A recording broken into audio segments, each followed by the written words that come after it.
झारखंड में अभी तक लोकसभा चुनाव को लेकर आईएनडीआई अलायंस में सस्पेंस बरकरार है।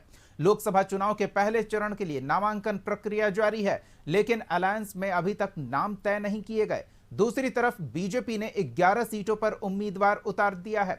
हालांकि खबर यह है कि कांग्रेस 7, जेएमएम 5, सीपीआई एमएल और आरजेडी एक एक सीट पर उम्मीदवार उतार सकती है, लेकिन अभी तक कोई घोषणा नहीं की गई है।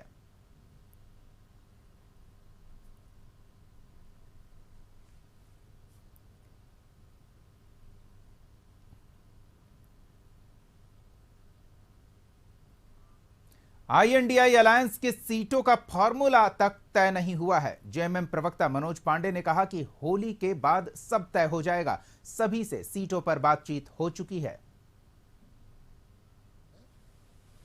और घोषणा उसकी नहीं हुई है, ये अलग बात है। और घोषणा मुझे लगता है होली के ठीक दूसरे दिन घोषणा हो जाने की संभावना है।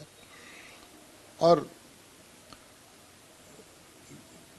ये एक माहौल पूरे झारखंड में बन चुका है। उम्मीदवार हम कोई भी दें, ये तय हम राजनीतिक पार्टी के लोग कर लेंगे। कि सिटिंग सीट पर उनको उम्मीदवार नहीं मिल रहा है, तो कहीं ना कहीं हमें यह लगता है कि भारतीय जनता पार्टी अब बेचैन हो चुकी है। हमारे गठबंधन में तमाम चीजें ऑल इज वेल है और बहुत जल्द सीट शेयरिंग से लेकर के प्रत्याशी के नामों की भी घोषणा कर दी जाएगी, क्योंकि संगठन चुनाव लड़वाने का काम करता है और हमारा संगठन की ओर से मुकम्मल तैयारी 14 लोकसभा सीटों पे है। तो चलिए रांची का रुख करते हैं। सहयोगी संदीप हमारे साथ जुड़े हुए हैं। संदीप, समय बीतता जा रहा है पर अब तक सीट शेयरिंग ही फाइनल नहीं हुआ है। प्रत्याशी कब मैदान में उतरेंगे, कौन होंगे, ये सब सस्पेंस बना हुआ है आईएनडीआई अलायंस में।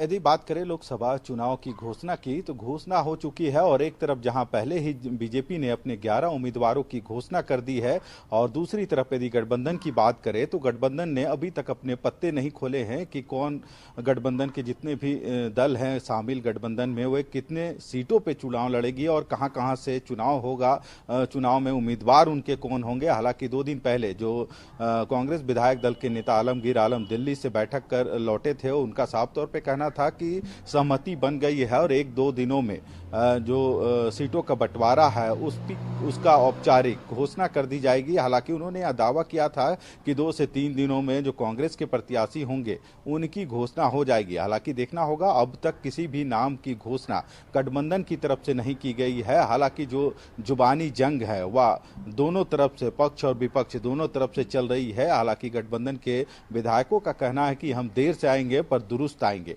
हालांकि यदि देखा जाए तो जो झारखंड में 14 सीट है और यह पूरा चुनाव लोकसभा का 7 चरणों में हो रहा है और 4 चरणों में जो झारखंड के 14 सीट है उसके लिए वोटिंग होगी। यानी चौथा, 5वां, 6ठा और 7वां जो 4 चरण है उसमें झारखंड के 14 सीटों के लिए चुनाव होंगी। उसके लिए अभी वक्त है। हालांकि यह गठबंधन का कहना है और उनका साफ तौर पर कहना है कि जो सीट शेयरिंग की अभी तक जो फार्मूला सामने आ रही है, जिसमें कांग्रेस अपने आप को 7 बतला रही है, जेएमएम को 5, आरजेडी को 1 और जो वाम दल है उनको 1 टिकट देने की बातें सामने आ रही है। हालांकि अब तक औपचारिक घोषणा नहीं हुई है।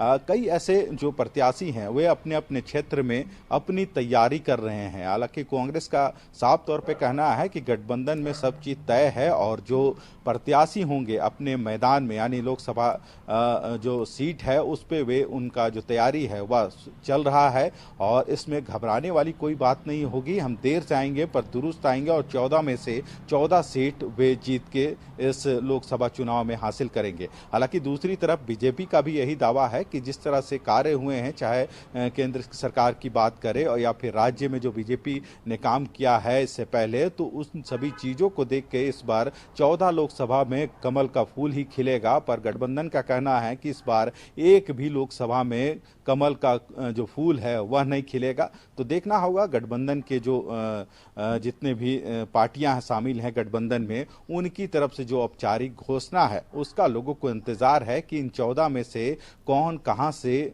चुनाव लड़ेगा और जो प्रत्याशियों की जो लिस्ट है वह कब जारी होती है। जी बिल्कुल संदीप, सवाल ये खड़ा होता है कि जब सब तय हो चुका है तो फिर इंतजार किस बात का। ये तो यही दर्शाता है ना कि अभी सब कुछ फाइनल नहीं हुआ है। जी, यदि लोकसभा चुनाव को देखा जाए तो कई ऐसे सीट है जहां पे जो उम्मीदवार हैं या फिर जो किस पार्टी को वहां पे उम्मीदवारी मिलेगी, यानी उस किस पार्टी का उम्मीदवार होगा, चाहे यदि चतरा सीट की बात करें, पलामू सीट की बात करें या फिर जो धनबाद है, इन कई ऐसे सीट हैं जहां पे चलिए अभी तक संदीप, जो हम फिर लौटेंगे confirmation आपके है। पास। बहुत बहुत धन्यवाद तमाम बातचीत और जानकारियों के लिए।